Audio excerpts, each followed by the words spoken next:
Olá pessoal, sejam bem-vindos a mais um vídeo do canal Responsabilidade Social Corporativa e hoje nós vamos responder a uma pergunta muito interessante e essa pergunta, a resposta para essa pergunta vai ajudar a gente a entender o que é a responsabilidade social, tá bom pessoal? Vamos lá! Bom meus amigos, a pergunta é a seguinte, vamos lá, a pergunta da Irla. Falando em novo governo, vocês podem falar do corte de 95% das verbas para o clima? Vocês acham que o governo, abrindo essa brecha, existe um gancho para as empresas se apropriarem dessa pauta e elas mesmas se comprometerem a reduzir a emissão de gases poluentes? Ou será que essa brecha abre mais espaço para essas empresas folgarem no sentido da responsabilidade social? Eu acho que a palavra-chave que ela usou aqui na pergunta, na questão, é gases poluentes. Realmente houve um corte em torno de 96% das verbas destinadas à mudança climática, né, do Ministério do Meio Ambiente. Essa verba era de 11,3 milhões e passou para 500 mil reais. Por que isso aconteceu?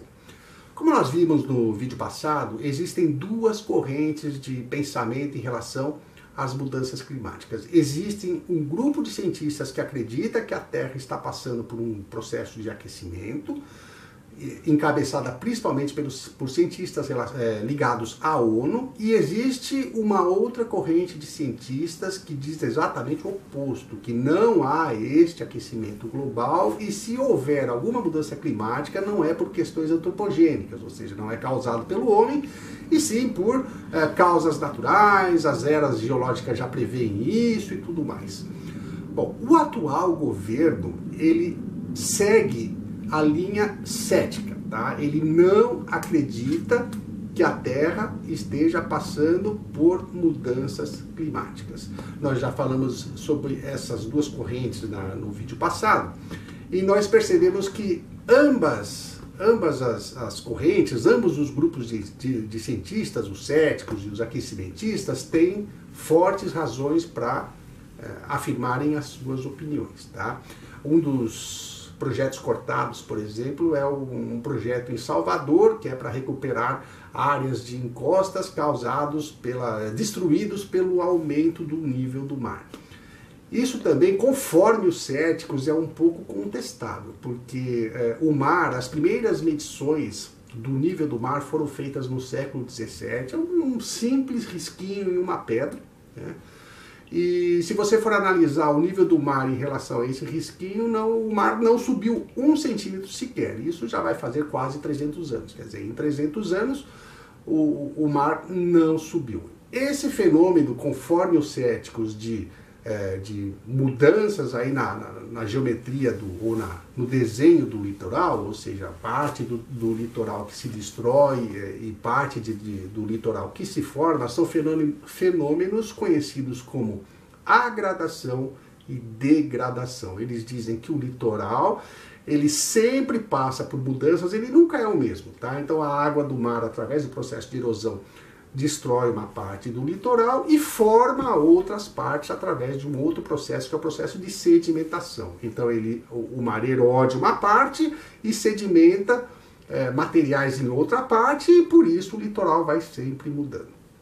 O atual governo, ele é extremamente contra ao ingresso do Brasil, né, no Acordo de Paris. Esse Acordo de Paris, ele determina que alguns países em desenvolvimento, inclusive o Brasil, cessem as suas emissões de CO2. Né? Então, cessando as emissões de CO2, conforme a opinião do governo atual, cessaria ou diminuiria drasticamente a nossa atividade industrial, as nossas atividades agrícolas, e isso poderia causar aí um problema econômico muito sério. Mas esse acordo prevê que, em contrapartida, a comunidade internacional daria um apoio econômico, né, daria um dinheiro para esses países que estão cortando as suas emissões, para que esses países não passem dificuldades. Tal. A grande preocupação do governo atual é que o Brasil fique dependente de ajuda da comunidade internacional e perca a sua base econômica, ou seja, possa caminhar pelas suas próprias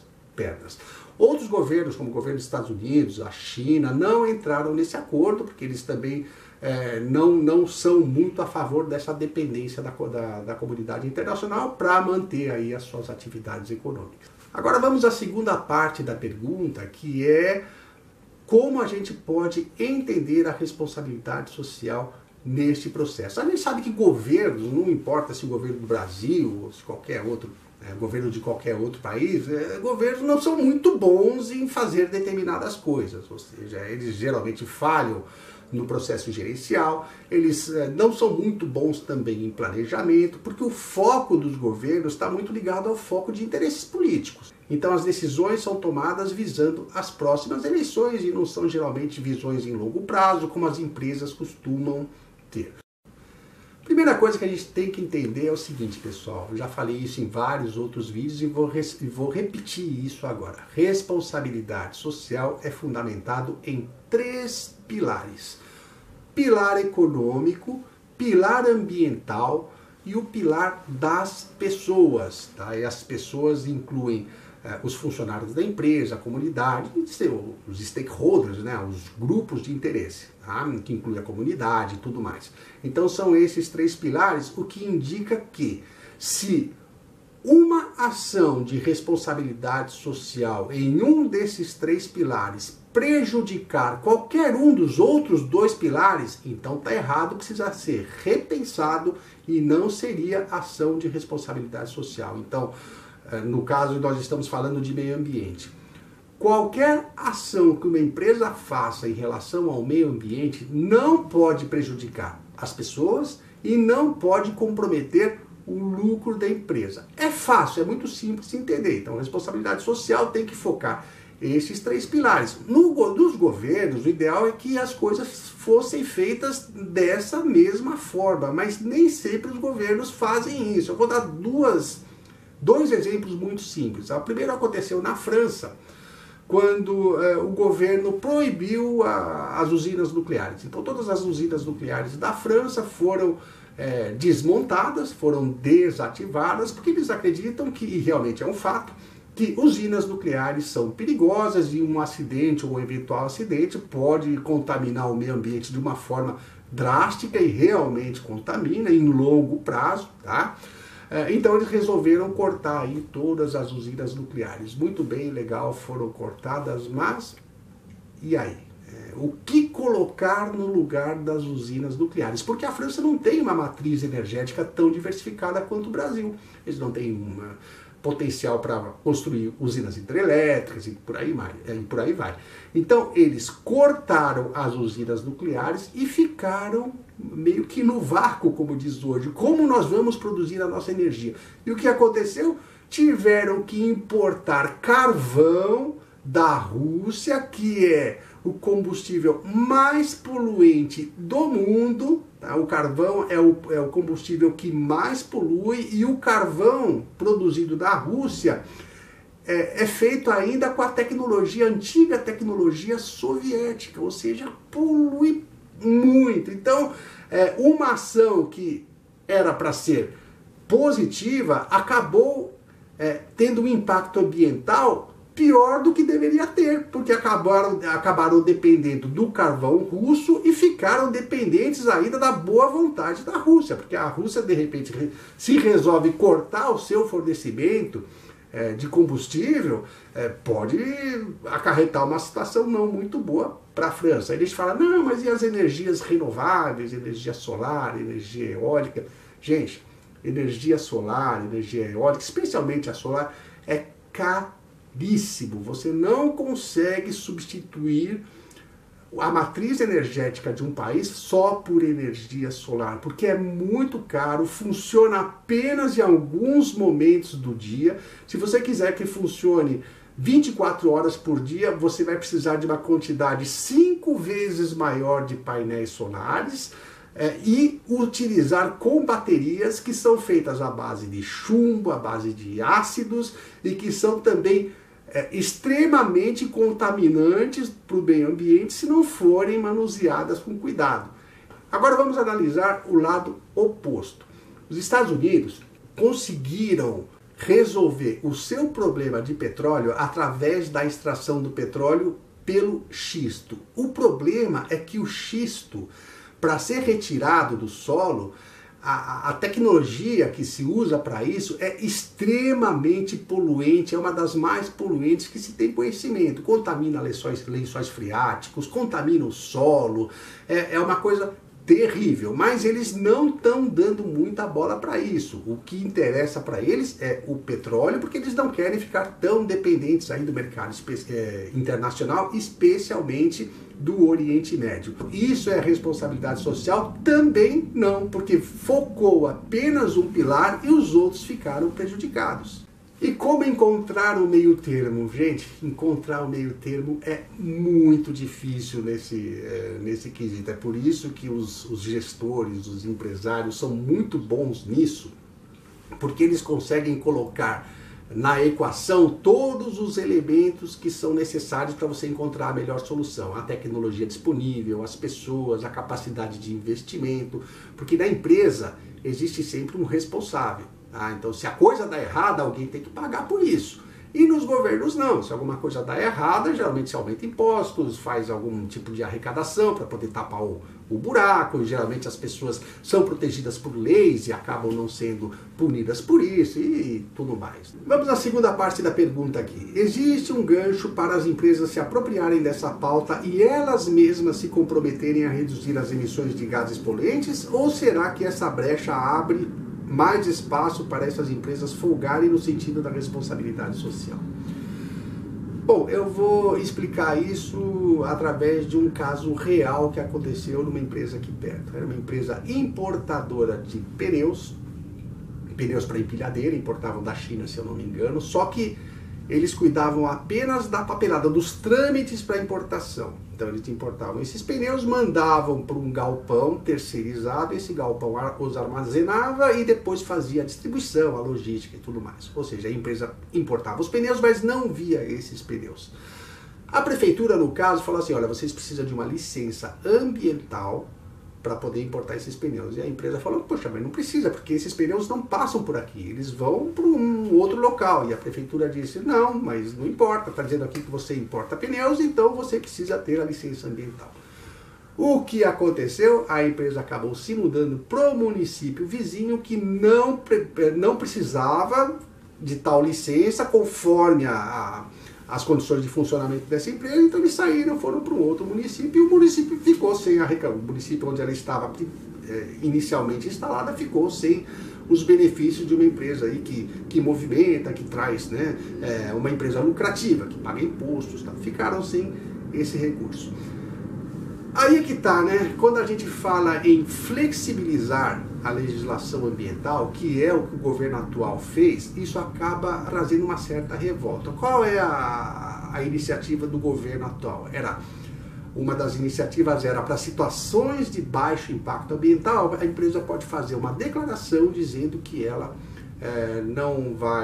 não tem potencial para fazer uma agressão ao meio ambiente e através dessa declaração seria dispensada a licença ambiental. Muita gente não gostou, mas se a gente for levar em consideração que se nós tivermos uma legislação rígida ao extremo e não contemplando determinados casos, a gente vai novamente supervalorizar o pilar ambiental e nós vamos prejudicar os pilares econômicos, tá? Porque nós vamos ter menos empresas faturando e pode prejudicar também o impacto das pessoas, porque você pode ter condições de causar um certo desemprego, porque determinadas empresas não vão estar contratando, de apoio à comunidade e tudo mais. Então, o meio termo seria encontrar a situação onde o meio ambiente não é agredido e, ao mesmo tempo, você possibilitar o crescimento econômico e a valorização das pessoas e tudo mais. E isso é um desafio, pessoal. E aí chega a questão chave da pergunta. Será que as empresas elas tendem a relaxar, a folgar em relação à responsabilidade socioambiental ou será que elas naturalmente se adaptam a isso? Na nossa visão, a tendência é as empresas se adaptarem às questões ambientais, ou seja, se adequarem, porque o mercado hoje está extremamente seletivo, receptivo às empresas que são éticas. Empresas que são éticas hoje têm a preferência do mercado. Então existem aí as ONGs, a imprensa, algumas pessoas que estão de olho em empresas, ficam permanentemente observando as empresas que cometem deslizes, e se isso acontece, é muito fácil cair na mídia, cair nas redes sociais e essas empresas sofrerem prejuízos devido a boicotes, por exemplo, dos consumidores, se por acaso descobrirem que elas estão faltando com respeito em relação ao meio ambiente. Eu vou citar um exemplo bastante interessante da Anita Roddick, é uma ativista inglesa, já é falecida, morreu em 2007, mas ela era uma ativista inglesa dos direitos humanos e das questões ambientais. Essa Anita Roddick, ela fundou uma empresa que é a The Body Shop, né? Uma empresa de cosméticos e uma empresa de cosméticos voltada às ações ambientalmente responsáveis, socialmente responsáveis. É o que seria a Natura hoje, tá? A Natura é um excelente exemplo de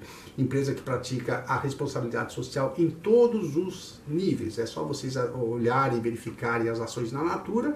É uma empresa hoje líder nesse sentido, é uma empresa de referência, e talvez eles tenham se inspirado aí no trabalho dessa Anita Roddick, que fez a Body Shop, tá? Olha o que ela falou, pessoal. Em termos de poder e influência, você pode esquecer a igreja, esquecer a política. Não há instituição mais poderosa na sociedade do que os negócios. O negócio não deve ser sobre dinheiro, deve ser sobre responsabilidade. O que ela quis dizer com isso, pessoal? Que a empresa é o melhor ambiente para se praticar a responsabilidade social, que inclui a preservação do meio ambiente, respeito aos direitos humanos, respeito às pessoas, todas essas pautas que hoje são atribuídas a determinados segmentos da sociedade, todas elas, se você juntar, o único ambiente capaz de cumpri-las todas é dentro da empresa. E o melhor, tendo lucro, porque já foi comprovado que as empresas que se preocupam com isso ganham mais dinheiro. Então é importante que você, gestor, tome consciência disso, e você que está estudando também. Então vocês estudem para que todo esse idealismo possa ser praticado dentro das empresas que vocês trabalham ou que vocês venham a trabalhar futuramente. Porque além de vocês conseguirem realizar esse sonho, ou esse ideal de construir um mundo melhor, vocês vão conseguir fazer isso ganhando muito dinheiro. Olha que legal! Tá bom, pessoal? Esse foi o nosso vídeo de hoje. Eu queria agradecer muito a pergunta, queria agradecer também a vocês que nos assistiram. Não se esqueça de passar esse vídeo para o seu amigo, para o seu colega, porque as informações aqui podem ser interessantes para eles também. Tá bom? Até o próximo vídeo. Tchau!